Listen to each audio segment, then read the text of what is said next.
we talk about our emotional wellness, that's things like going to therapy. That's things like, people like reading self-help books. All right, that's cool. That's your thing. Engaging with other people, that helps our emotional wellness, because as human beings, interconnectedness means a lot to us. Recognizing what our emotions are, giving space for what our emotions are. People say, Phil, some folk ask, like, Phil, are you happy? And so it's like, my goal is never to be happy. My goal is to experience every emotion fully. You know what I mean? That's how I know I'm alive. It's going to be times when I'm happy. It's going to be times when I'm sad, happy, angry, mad. I want to be able to experience these things fully. You're listening to the Black to Business podcast, a podcast dedicated to helping Black entrepreneurs start, market, and grow their businesses. I'm Monique, and I'm the founder of Black to Business, and today we're switching things up a bit. Since 2017, we focused on highlighting Black men in business who are continuing to push our communities forward. So we decided to dedicate the month of June specifically to celebrating Black men with our special series entitled Black Men Who Lead. We're so lucky to have Aquarius Kelly, educator and founder of A Lover's Ambition Lifestyle Group, step in as our guest host. In 2017, Aquarius actually hosted our very first Men Who Lead panel in partnership with Verizon Wireless. So we're so grateful that he agreed to host this special series. Let's jump into these amazing conversations. Welcome to the Men Who Lead edition of the Black to Business podcast. I'm your guest host, Aquarius Kelly, and our guest is Phillip Roundtree. Today, we'll be discussing mental health and entrepreneurship. To kick things off, what is your backstory and how did you go about navigating to where you are today? Oh, man. Well, first, thank you for having me. My backstory is it's interesting for me, of course. Why? Because I lived it, right? I'm somebody who's, open and honest about living with depression and anxiety, 37 years of age. As far back as I can remember, I've been dealing with symptoms related to depression and anxiety, even though I didn't necessarily have the language to put to it. And so we know the biggest influencer of, I hate the term mental illness, and you'll hear me talk about the importance of language as it relates to mental health. But our first, the biggest influencer of mental, wellness issues for Black folks specifically is, through historical trauma, right? So we talking about enslavement, even though we know the story for Black folk didn't start there, but that was pivotal and impactful. And we still see the consequences of our enslavement to this day. And we fast forward to Jim Crow, we go through the civil rights movement, we go through Ahmaud Arbery and Breonna Taylor. We see so much trauma. George Floyd. We experience so much trauma on a national landscape and in our personal lives, so where it does impact how we show up. And so for me, it was, at a young age, I remember seeing my mother have a nervous breakdown on my way to school. This was when I was in 8th grade. Me naturally being a quiet person, I kept that to myself. I internalized it. And why? Because, when we engage with folk, when we see people we know, we say, hey, how's it going? And we don't necessarily really care about how's it really going. We just need that response because that's just what we do. Yeah. Right. And so with that, I internalized that. I didn't have an outlet, a therapist, or have somebody to have this conversation with about what I experienced. Fast forward to my senior year of high school, my brother died from opioid use, right? So, when I would see Lil Wayne and, codeine, I hear Future talk about promethazine, even though he allegedly never used it, right? That hits home for me because that's something that my brother died from back in 2001. No different than DJ Screw, no different than who recently died, Juice WRLD, right? And so, again, that's a traumatic experience for me. Losing a sibling at a young age is just traumatic in general, especially if it's not from natural causes, right? And so, again, I internalized it. moving forward to my college years, my first real introduction to systemic racism, going to a predominantly white institution. It's an unremarkable story to me, but when I used to go on job interviews and they would ask me about this juice story that I would put in the section that says, have you ever been convicted of a crime? As long as it didn't say a misdemeanor or a felony, I was cool. I didn't have to check it. But if it just said a crime, I would have to say, check that off and say, listen, it started with a cup of juice. And again, we're talking about systemic racism. The story behind that is a school police officer said, and she told me, Phil, don't do that again. Now, what she was referring to is I had came from the gym, was in the cafeteria. I got me something to eat, got me something to drink that I paid for. And I went to go taste the juice to see if it was watered down. Again, emphasis on paid for. And she said, again, Phil, don't do that again. Given how, a lot of Black folk view authority figures, view police. It's an adversarial relationship. It's like, who are you talking to? You're not talking to me. And I did it again. Right. Little did I know at the time that would cause me the trouble that it did. Now, listen, my response to her and how I coped with that situation was how I coped with a lot of situations, through anger. Right. Because I'm going to curse you out. I always say I'm too pretty to fight. Never been in a fight in my life. But I can cuss you out with the best of them. Why? Because I learned that from my mama. Right. So when we talk about this idea of coping, it's a learned behavior. And so that's how I learned to cope. Instead of saying, using my words to articulate what it is that I was feeling, and why I was doing what I was doing. Listen, I didn't want this soda that I paid money for with my flex dollars to be watered down. So I was tasting it. Instead, I cursed her out. Right. And, with that curse out came charges of terroristic threats, of disturbing the peace, disorderly conduct. Ended up being jailed, ended up being out, kicked out of school for 2 semesters. But again, we talk about systemic racism. How does she even know my name?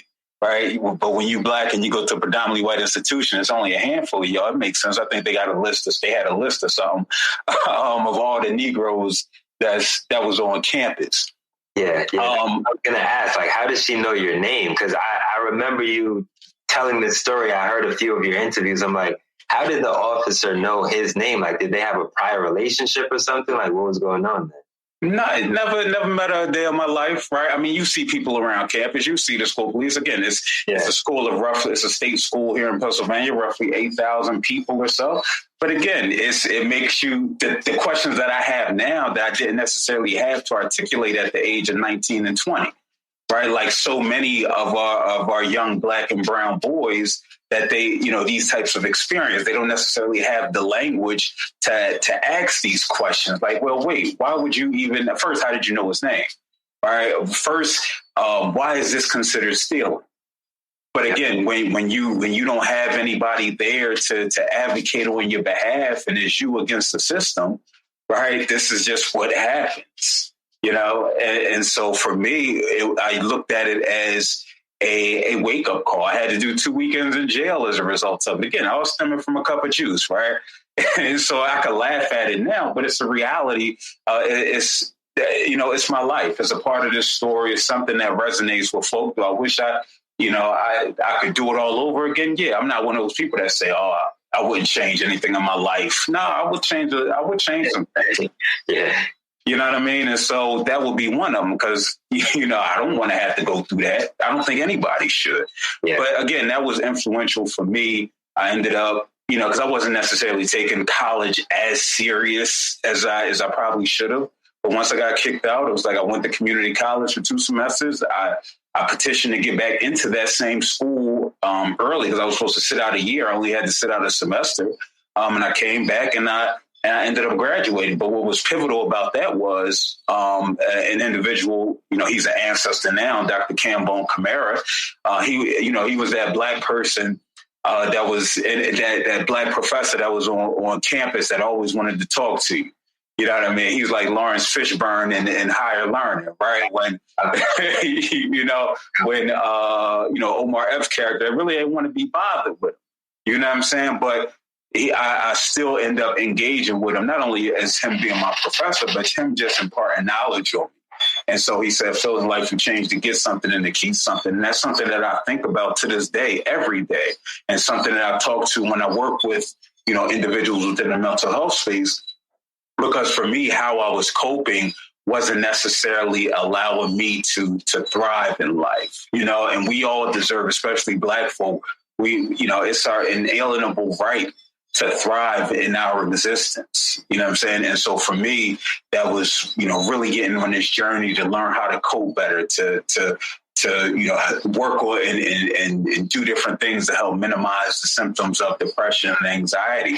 And so hence, how I get to where I am now, where, I got several degrees. I got, I'm a father.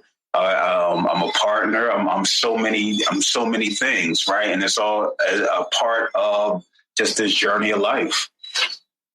Yeah, thank you for sharing that. There's a lot that you touched on that I would like to dig deeper into. You mentioned that you went about minimizing and coping with certain symptoms that you had. What are some things that you did to minimize those symptoms?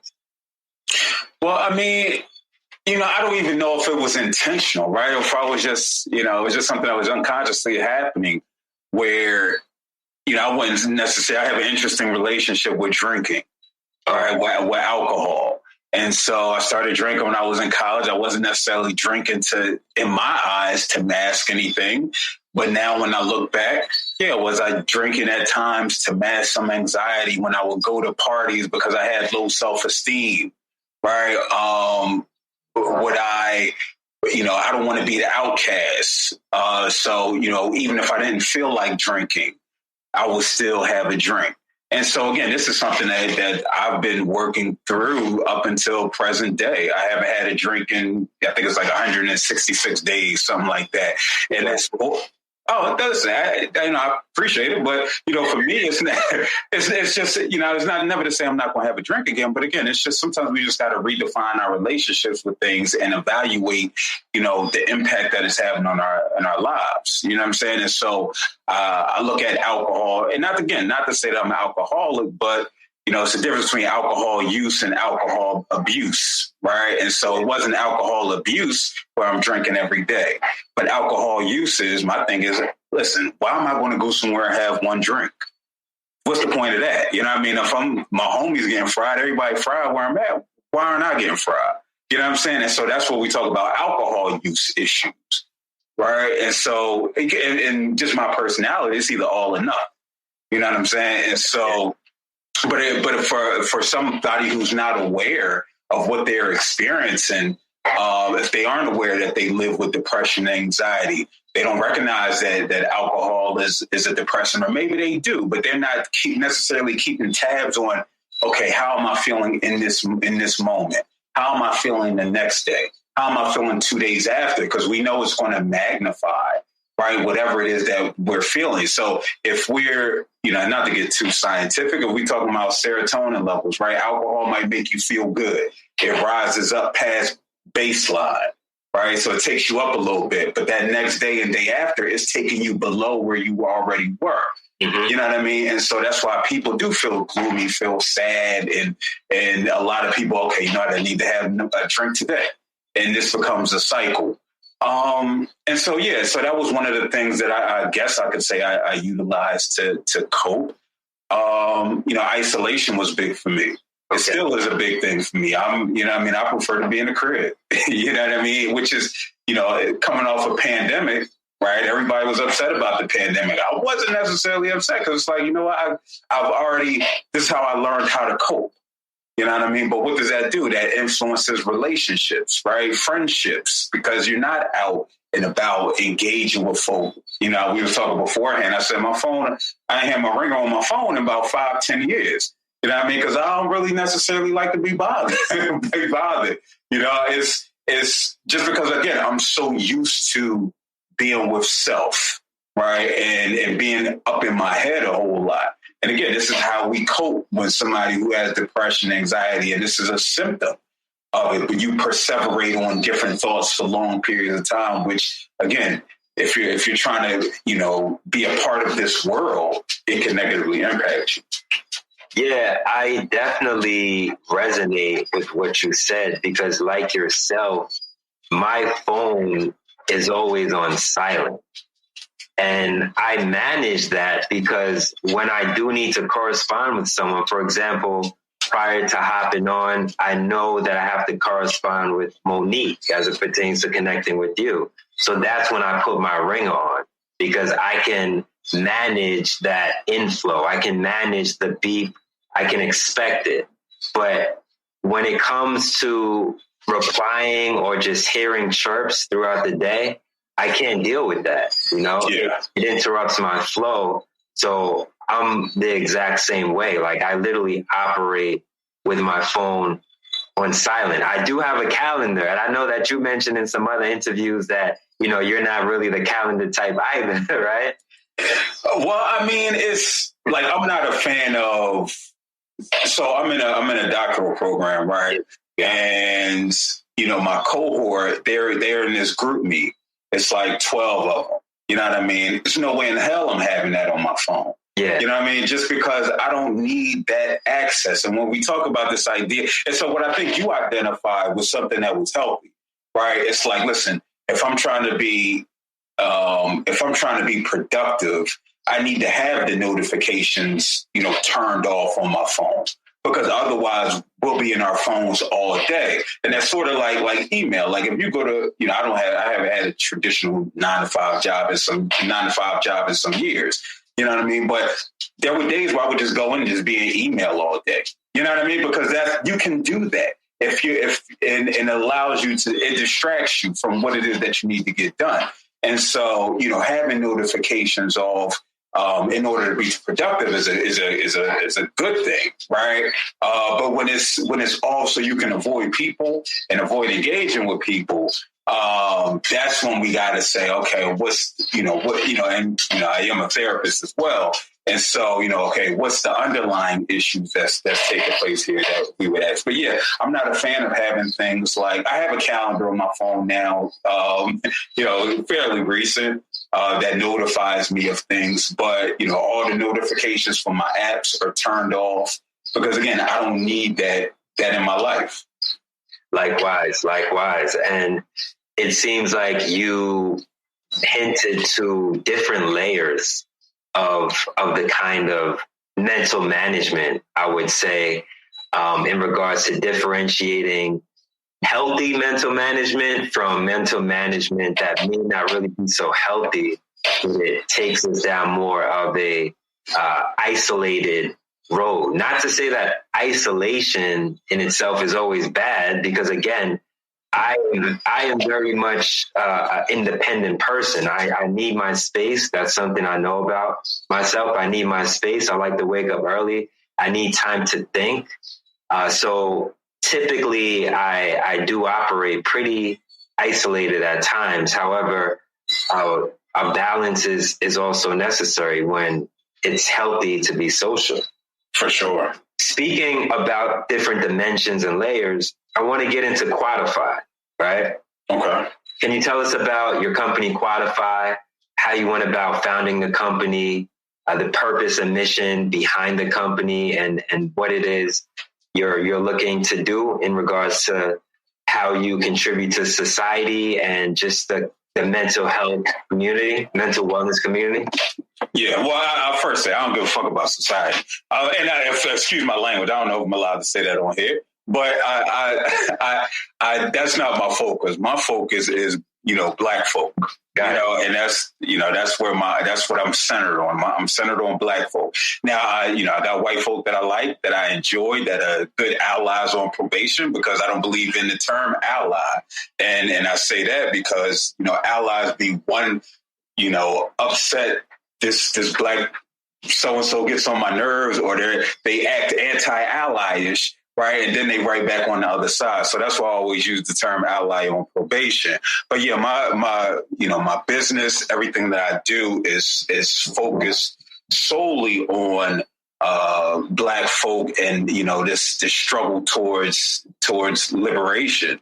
And so, what Quadefy represents, it represents the 4 areas of wellness that I deem to be critical in order to again thrive in life. So we talk about physical, mental, spiritual, and our emotional wellness. And it's the idea that if there's a deficit in one, there's a high likelihood that there'll be a deficit in another.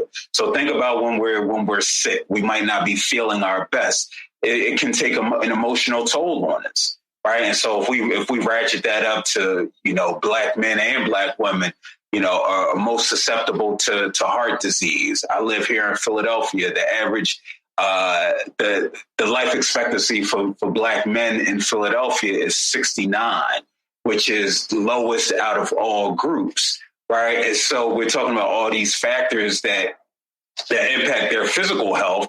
But undoubtedly, that's going to have an impact on your mental health. I'm 37. You're trying to tell me that, according to statistics, my life is halfway over. You know what I mean? Like, how sobering is that? How does that impact how I show up on a day-to-day basis? And so what I do is I provide services that enhances those areas, right? So I'm a coach / therapist. I just don't like the clinical term of therapist, even though I got buku degrees, master's in social work, bachelor's in social work. I have a master's in exercise science. I'm working on a doctorate in social work.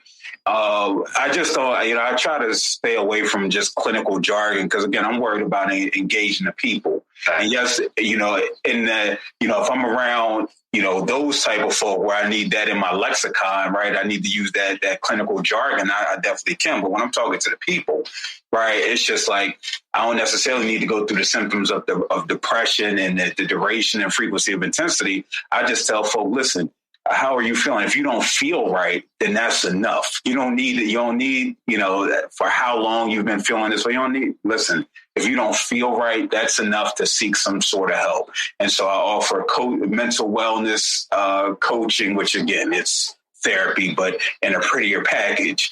Because we know, mental health is still stigmatized, no matter how much Charlemagne be out here talking his talk. And you know what I'm saying? Like, and a lot of other people are talking, making,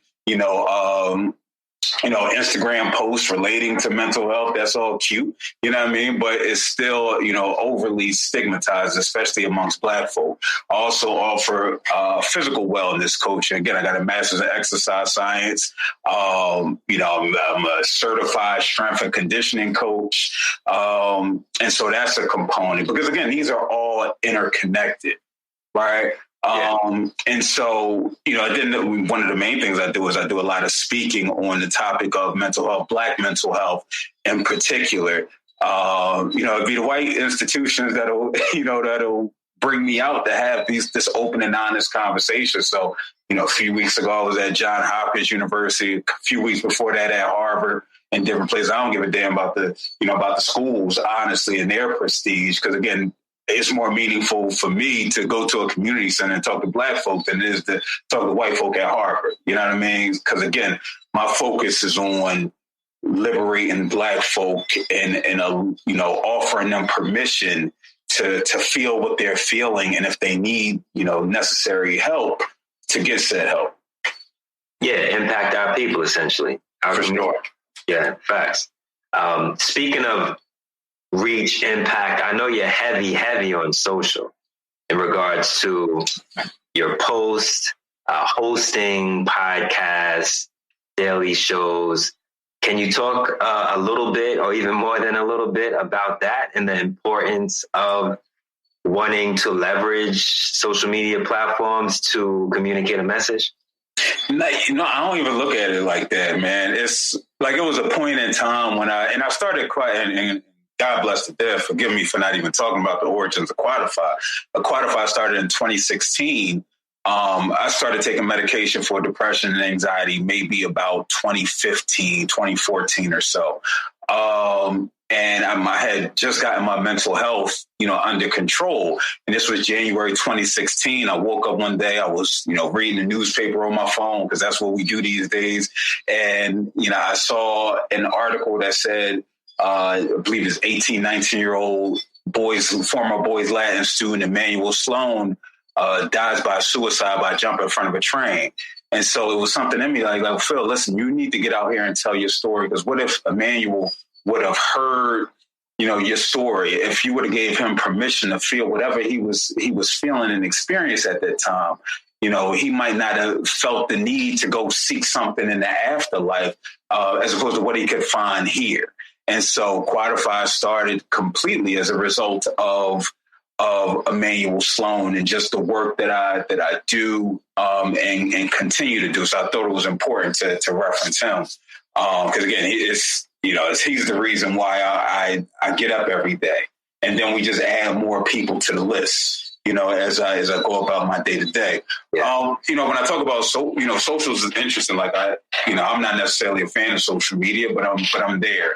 I don't necessarily post as frequent as I once did, because again, it's for me, I wanted to what I post to be meaningful. And not to say that when I was posting like daily stuff on mental health, that it wasn't meaningful, but for me, it just didn't tell the full story. And I think so many other people do it, right? Like my thing is I'm about, meaningful impact. And so, I still make my posts because I'm a firm believer in like critical thinking. I think that's something that's lost in society as a whole. I mean, we see that with, people, white folk specifically, and their backlash of critical race theory and them not having any idea exactly what it is, right?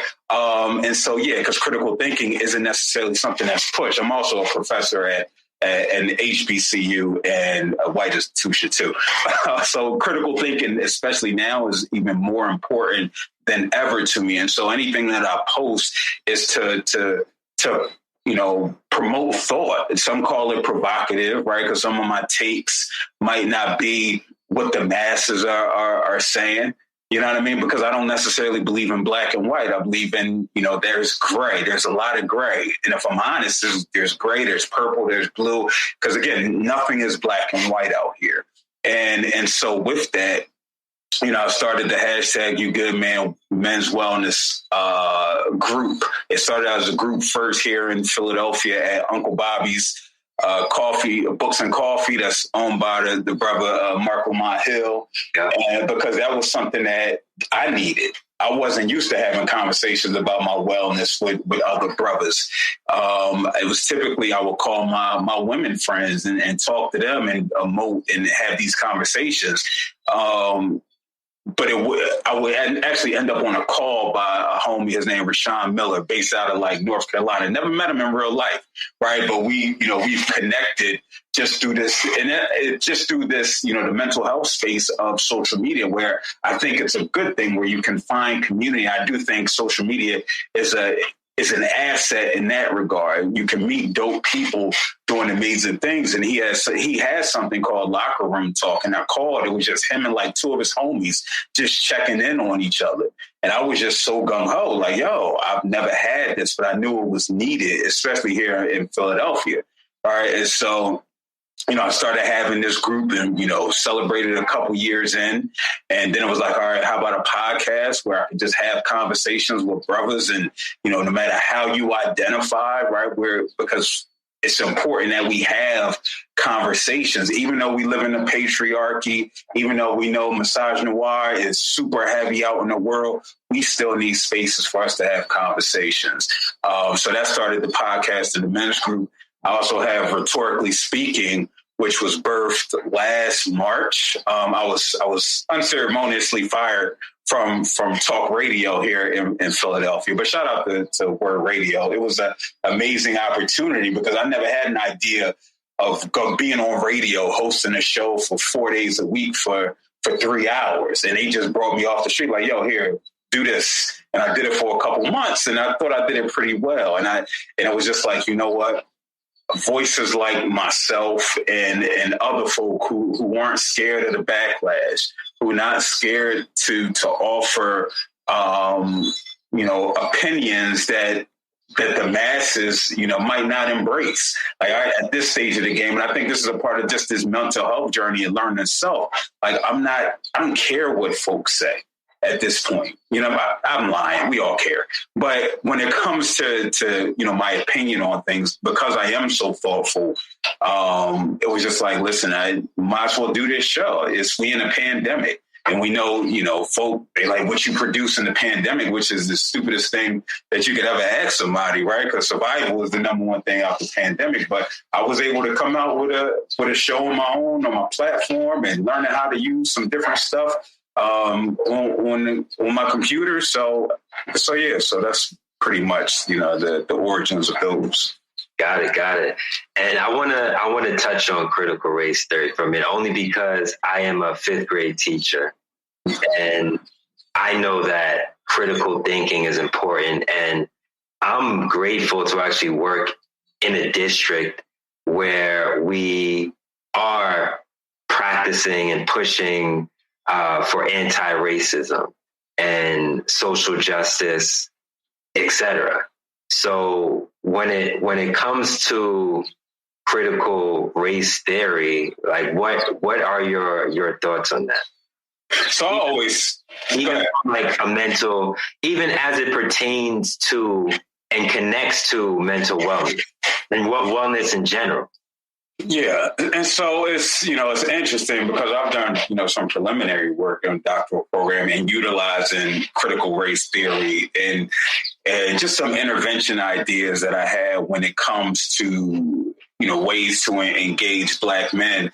And so when we talk about critical race theory, and this is where, those folk who are enacting laws, they have no idea what it is. It's not a curriculum. Right. It's a theoretical framework, like so many other theoretical frameworks, that allows us to assess things in different ways. Right. When we talk about critical race theory, we're talking about more so this idea of our existence in various things. It started out initially with the idea of law. And again, I'm not, by no means am I, purporting to be some expert in critical race theory, right? But it has the idea that, a lot is rooted in white supremacy and, societal and structural racism. And so if we're looking at different things from that lens, okay, how can we look at curriculum from this lens, right? And so if we're looking at, I was just looking at a video of like the whitewashing of Black folk in Texas. And one of the representatives, he was asking this guy about, okay, you've taken out Black Martin Luther King, right? He's not explicitly mentioned. Can't reference him. You can't reference Frederick Douglass. You've taken out the Native Americans. There's no mention. The only mention that you have that's allowed to be referenced and that you're saying is allowed to be referenced is a white man, right? And so if we look at that from the idea of critical race theory, it's this idea of structural racism, right? And how it's saying that our existence isn't being seen here. Black folk aren't being seen here. And so it gives us a way to look at it and potentially, if you're doing it correctly, to offer some types of intervention in ways to make it less racist. And so when I say it's not curriculum, it's not a class called critical race theory in my daughter's going to 7th grade, in 7th grade. But if you hired somebody, if you hired a sociologist or somebody, a PhD in education, and you're asking them to assess your district's curriculum, right? They may use the framework of critical race theory to highlight the inadequacies that exist within your curriculum. You know what I'm saying? And so that's, again, these folk who are saying it, they have no idea. They think it's really something where it's going to be divisive or what have you. And also, it's beneficial for everybody. Yeah. Right. It's beneficial. It's a framework that's beneficial for everybody. If you the shoe's one other foot, right? There's a school here in Philadelphia called Sankofa. And, again, African-centered pedagogy, right? And again, if you like, okay, how can we be more diverse in our approach and our curriculum? And you might bring somebody in right? They can potentially use critical race theory to argue a different point, right? And so I think it's, again, people don't have the information. And when we talk about it in the lens of health and wellness and mental health in particular, listen, I always talk about how these systems are inherently racist, right? And so that's why I don't even feel comfortable in recommending folk to seek out a therapist, in that structure, because the structure is white supremacy at its finest. So the American Psychological Association, who creates this, what we call it, the Bible of mental health, which is the DSM, I believe it's DSM-5 now. But they came out in January, and this was a couple of days after MLK birthday, and they say, my bad, we recognize that, we had some systemically racist things in our past. They didn't identify it. And this goes to the bigger discussion of when you apologize, and you're supposed to be, specific about what you're apologizing for. But they gave this, hey, my bad.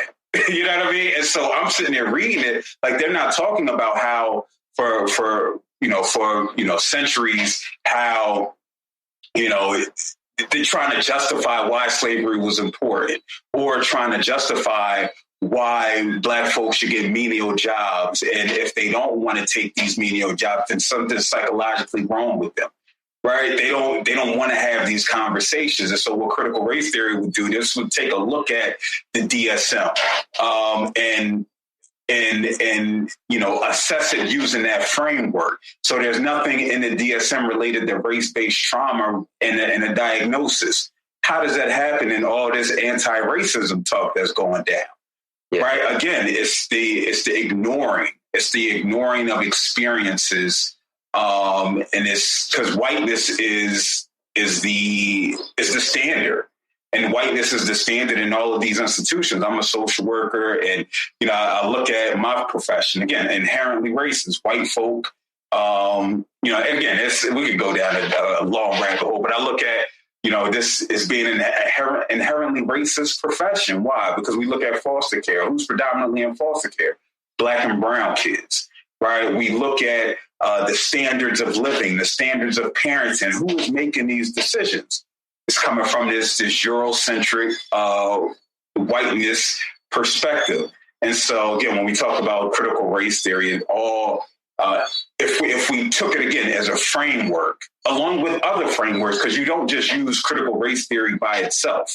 So right now I'm doing an intervention for Black men in the group that I'm running, right? Informal support groups. And so I'm using something called Anderson's behavioral health model of access, right? All it says is all of the things that impact people's ability to access health services. And we know when that comes to Black and brown folk, we talk about transportation, we talk about lack of insurance, we talk about lack of representation, because we know that, 2% of the country's psychiatrists, psychologists, and mental health professionals are Black. Yeah. Right. And so again, when we use these different things to look at it and understand the problem, that's really what it is. What's the problem, and how does this help us understand it? My bad for going off on that. No, that's good. And it's something that's happening in every industry and sector. Like literally, like the same percentage you just said, 2%, 2% of Black male teachers. Right. So it's literally embedded in this society, American society. And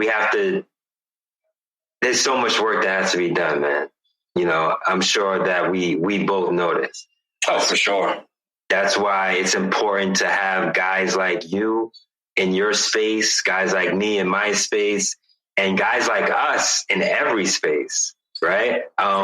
Guys and girls, just to really represent the population that we are serving, period. No doubt. And you mentioned experience, and I also wanted to touch on how we can go about articulating our words and feelings and our experiences, because I know that's something you said you had difficulty with. And not only you, so many people have difficulty when it comes to articulating our words and feelings. So what advice or what would you encourage in regards to how someone can go about learning how to properly help in a healthy manner articulate, or even if it's not healthy, just articulate our words and feelings? Well, I think that's important what you said, even if it's, not in a healthy manner, right? Like one of the, when I started the hashtag You Good Man Men's Wellness group, I had a non-binary person, and they said, why do men need a group? All they're going to do is talk, ish about whatever, you know what I mean? And so, and I understood where they were coming from, just, based off their experience with those who identify as men. But again, my thing is, listen, if somebody come in here, if this is a safe space, and that's the first thing, a safe space has to be created. If the brother come in, and I have brothers come in like, yo, this bitch get on my nerves. And my thing is, I'm not throwing you out. Yo, what you doing? You can't talk like, nah, that's how you know to articulate it. And where we are in society is that, is everybody going to be as welcoming? No. So that's when we got to have a conversation after we address, what exactly that you mean. Listen, tell me a little bit more, right? Instead of just shutting you off and shutting you down, which happens, right? And that's what this faux cancel culture thing is. And so, all right, yeah. So now you've explained it. All right. So now let's talk about the language, right? Do you see how that could be problematic for somebody who doesn't know you? Or if you talk it to your partner and you're giving off this type of energy, using this type of language, how this may cause them to shut down. And so here you both are, nobody's being heard, everybody's suppressing their feelings, right? So safe spaces is important for folk. Saying it how you know it, that's important. Again, it's people who are concerned about self, who get upset when somebody doesn't express something the way that they desire. Because they're not worried about the person and allowing them the opportunity to express themselves. They're worried about perception. They how they were conditioned to receive information. All of that plays a part in how one receives information. I don't want that to be misconstrued that, we can be emotionally and verbally abusive to people. No, not at all, right? Because again, we need to set boundaries as well. But again, these are the types of nuanced things that takes place. I'm a firm believer in, if you don't know how to say it, then write it. If you have that capacity, if you have that ability to write down what it is that you're feeling, take time to sit and understand it. A lot of times when we're upset, when we're frustrated, we get stuck with the emotion, but we don't process it. You know what I'm saying? And so it's important to process, hey, why am I feeling like that? As much as I say, I don't want nobody to think that, I've been a changed man since I made the band. You might be too young to get that reference.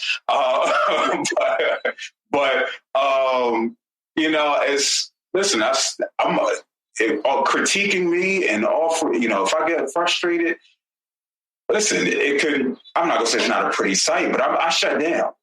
You know what I mean? I shut down. That's just how I operate. I need to take some time away. I need to take a few minutes, 5 minutes, 10 minutes, 20 minutes to process what's being said. I can't sit and if we're having a discussion, me and my partner and I, as she identifies some concerns, a problem she had, I'm gonna suck my teeth and I'm like, oh, I need a minute. Yeah.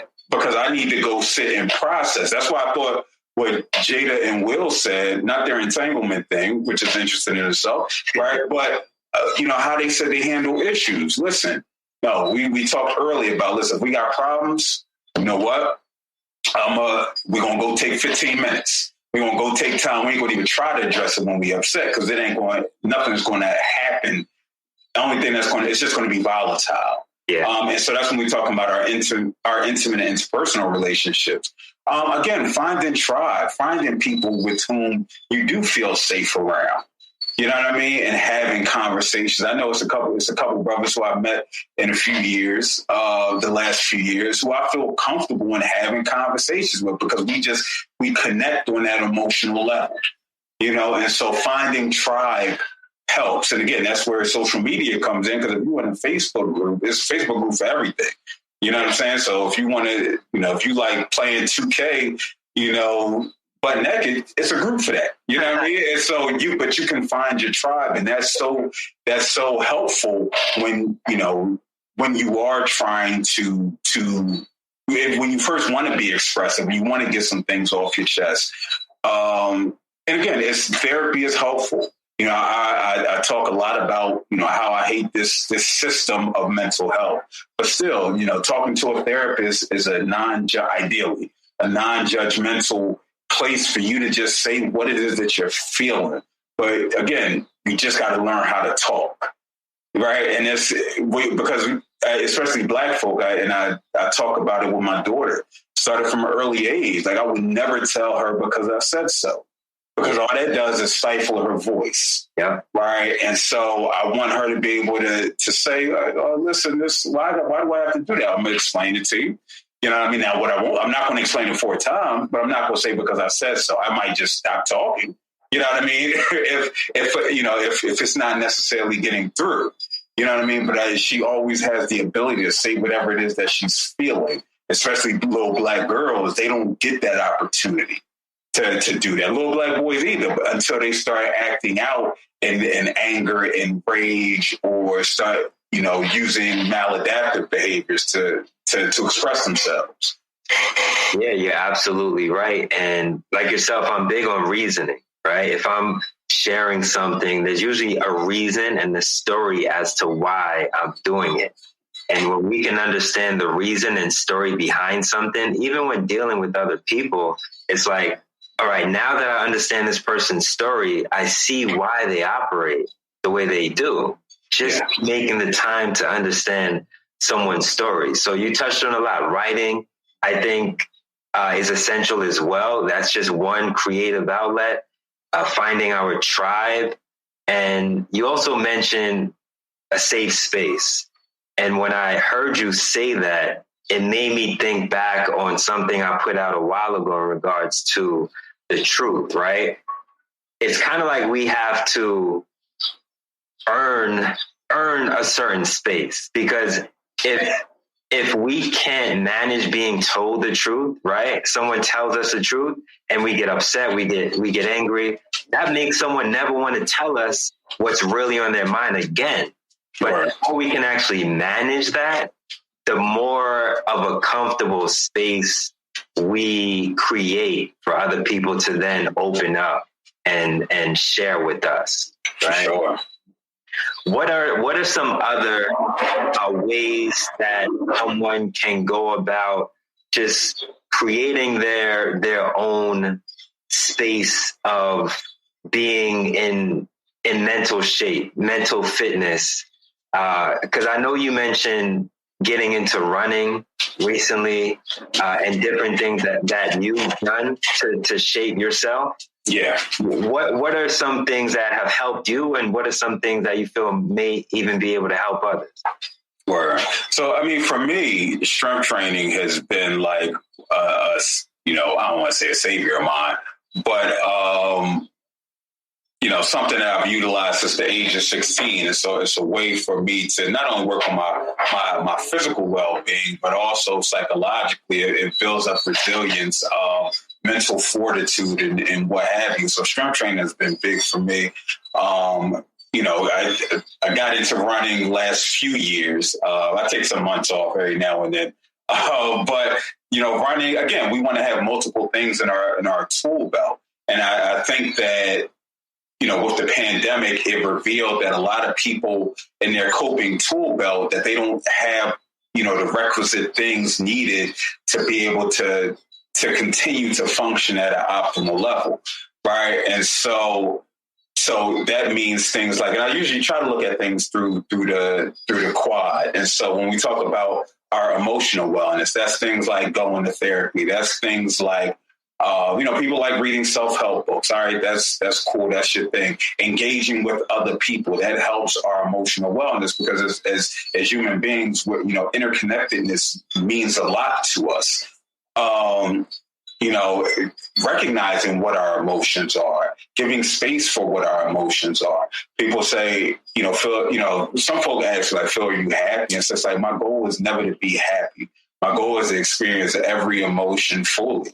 You know what I mean? That's how I know I'm alive. It's going to be times when I'm happy. It's going to be times when I'm sad, happy, angry, mad. I want to be able to experience these things fully. This isn't about, now my behavior with regards to these things is something different. But if I'm angry, I want to understand why I'm angry. I want to embrace that, because it's nothing that's just letting me know that, first, I'm alive, number one, but also that I might not be feeling a specific situation. So I want to be able to understand my emotions and what those triggers are. And so, and understand things that bring me bring me peace, bring me happiness. When we talk about our mental wellness, sometimes it gets, when we say mental health, a lot of times we're talking about our emotional health, right? But when we talk about, truly mental health, we're talking about things like our brain synapses and neurons and serotonin and all of these things and ways to enhance that.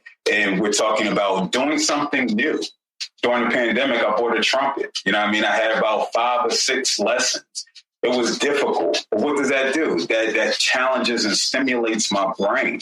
But again, talking about reading, talking about playing games like Sudoku. This helps strengthen your mind, because as you get older, right? As you get older, your capacity starts to diminish. Same thing with your physical. It's important to make sure you're drinking your 8 or whatever the new glass, water. Just drink water. Make sure you drink water, minding your business. Drinking water. Make sure you're eating in a quote unquote healthy way. Make sure you're going to the doctor. It's not just necessarily working out. Make sure you're going to the doctor for your yearly exam. Make sure you're going to the dentist. I went to the dentist probably in I was having 2 problems. Like, you need a root canal. And it was so bad because, so I ended up having to get this surgery. It wasn't painful or anything, but again, this impacts my overall wellness. And why? I shouldn't have to live in pain, right? I should be able to make sure I have strong teeth and strong bones. And again, making sure my physical health is on point. And again, when we talk about spiritual wellness, going for these walks, that was one of the things I enjoyed about running. I'm in a car all the time when I do go places. I'm not taking in the leaves and the trees and the air and the sky. And so now I go sit by the water, right? And just be present. When we talk about spiritual, it's not necessarily whatever your deity is, right? Whether you're Muslim, Christian, or what have you, that's a component of it for sure. But we're talking about something that's going to help you reach a higher level of self. And so for me, going to the water, sitting by the water and just being present, sitting in that moment, walking on grass, being able to, think about it. When the last time somebody walked in grass? Right? What does that feel like? When the last time you walked on the cement? What does that feel like? You feel connected. You know what I mean? And that's, and so when we talk about all of these things working together, if we could build a package to where, we bullet, in essence, trying to bulletproof our wellness for whatever comes our way. And when we do that, we can definitely deal with anything that comes in our way.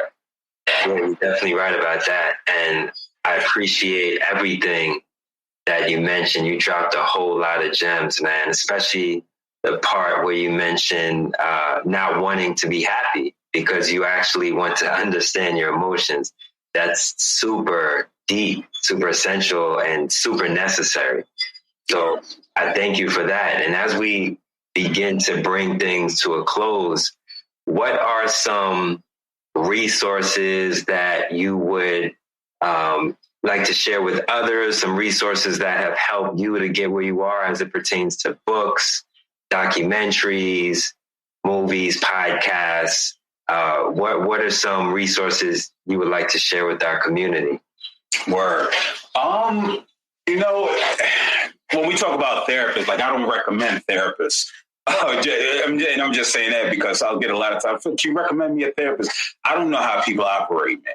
You know what I mean? And so I don't want you saying Phil sent me to this person and they were, terrible. Yeah. But I do say if people are looking for, if your audience is Black or even if they're non-Black, resources like therapy for Black girls, therapy for Black men, therapy for Black kids. These are all resources to where you can find clinicians of color. There's also psychologytoday.com. That's where I'm listed at. And the services that I offer. When we talk about other types of resources, I do my best to read now that I'm, in school is kind of difficult. But again, things that'll edify you. You know what I mean? That'll make you feel good. It could be a Harry Potter book. Or, well, no, she I think she anti-LGBTQ plus, so I'm not, take that back. But something like Deep Work, right? Deep Work is by a guy named Cal Newport, and it's helped me immensely when it comes to just how I'm approaching task completion and the value that I'm putting on it and the value that what I'm saying to myself by not being as structured and organized. So, things like that, I have the hashtag You Good Man Men's Wellness podcast. Haven't dropped a new episode in a while, but that's still on platforms. I'm still paying for that monthly, for that to be on there. Rhetorically Speaking is on YouTube at Phil MSW. I'm just trying to think. It's some dope people that I follow. My homegirl, Janae Johnson. She does a lot of dope work with teen girls. It's called Teen Talk Therapy, so you can Google her. My partner, you can look her up, Luxury Skins, that's LUXZURI Skin. She does, as well as being an executive in mental health. She also has her health and wellness line, right? Because again, giving yourself a face mask, using soaps that's not full of all the nonsense that a lot of these major stuff. Again, it's just ways where we can connect and support one another. As far as like things like on television, the best I could say is like a different world. You know what I mean? like that's, I'll be honest, like that. I watch that every day. And for me, that's peaceful, and I feel good about it. You know what I mean? It's not much on television that I feel necessarily good about. And again, this is what we got to do for ourselves, right? We got to figure out what makes us feel good. And if it's healthy, we should do more of it. You know what I mean? So I don't know if it's, I know you might have been looking for like more tangible resources, you know what I mean? But again, it's just so much out there. Yeah, right? So much. And so if you say, if you go Google, I have the people that I work with take a self-compassion quiz. So if you put in self-compassion quiz, it's about a woman named Kristen Neff. You take a little quiz, 5 minutes, and it gives you some insight on, your view, how, what your score is and how how compassionate you are with self. And then she has a whole bunch of exercises related to improving that relationship that you have with self. You know what I mean? And so it's so much out there that you can put in a nice little Google search. That's one of my favorite terms, that is Googleable, no matter what it is. If you put in Black therapist in Philadelphia, I might pop up on the screen. You know what I mean? If you put in Black therapist somewhere else, somebody else might pop up. If you look up books for Black people in mental health, post-traumatic slave disorder, by Dr. Joy DeGruy might pop up. You know what I mean? So it's so much stuff out there that can assist you in this journey to wellness. Yeah, it's all about asking the right questions, pretty much. You ask the right question, something will pop up and it'll take you down a rabbit hole. For sure. That I'm sure anyone will learn anything from. So that's one thing I've been doing a lot recently. And I also recently listened to Deep Work by Cal Newport myself. Oh, word. Okay. Yeah, man. And it really, it just validates what we spoke about in regards to keeping our phones on silent, et cetera, just creating the space to go in and create. And even at times just learn about self, man. So yeah. And I think, bringing him up is so interesting because folk be like, in their relationship with social media and their phones. I mean, he got a whole lot of work. I think I read everything that he had, like deep work, digital minimalism, and different things. Mm-hmm. But he doesn't have social media. He's never had social media. Right. But yet here he is, and his work is still resonating in different spaces. When I say people, book me to speak at these different colleges, they not finding me on social media. You know what I mean? They might see a YouTube of me. It might be through a school talking to another school. You know what I mean? And they're like, oh, we had this dope guy come in. Here's his information. Because there's a lot of these people that book me to come speak. They old white folk who may or may not be on Facebook. So I know they're not on Instagram and Twitter and all that stuff. And so I just highlight that to say that, and again, this might be a conversation for another day, the stock and emphasis that we put on social media to be a business tool or to be a tool to stay connected with people, we overvaluing it in that regard. You know what I mean? Because it's really not as, unless you know what I mean, you one of them people, Fashion Nova people or something, you know what I mean? Like outside of that, for the layperson, man, it's not much coming from that. Not as much as you would think. Yeah, you have a point. You definitely have a point. Absolutely. In regards to, like the typical day-to-day person. I mean, it's not really necessary to have it. But if you're marketing or promoting something, then, it may be worth having it. There's an actual ROI, right? Yeah, exactly. Or ROE, some people have said return on energy. So, I can't argue with you on that. And in regards to how people can stay in touch with you and any upcoming projects, are there any upcoming projects or talks that you have coming up, and how can our community stay in touch with you? So, and after all that trash, I just talked about social media. Now I'm about to drop my social media handles, right? You can find me on socials, on Facebook. Not on Facebook. Well, yeah, I'm on Facebook. Facebook.com/PhilMSW. I'm on Instagram, Phil_Roundtree, as well as Twitter, Phil_Roundtree. But I don't use Twitter, right? Because you got to know your ledge. You got to know what you're capable of. And Twitter gives me high anxiety. And plus, people like dunking on people on Twitter. Like, you respond to somebody, you'll have 100 people in your mentions, like, jumping on you, like it's a fight. But I'm still on there. You can go to my website, www.quadefyllc.net. I got dope merch on there. There's links to the podcast on the media page. There's links to Rhetorically Speaking on there. This month I've been doing I'm in school right now. So Rhetorically Speaking, it went from being 3-4 times a week. Now it's down to 1.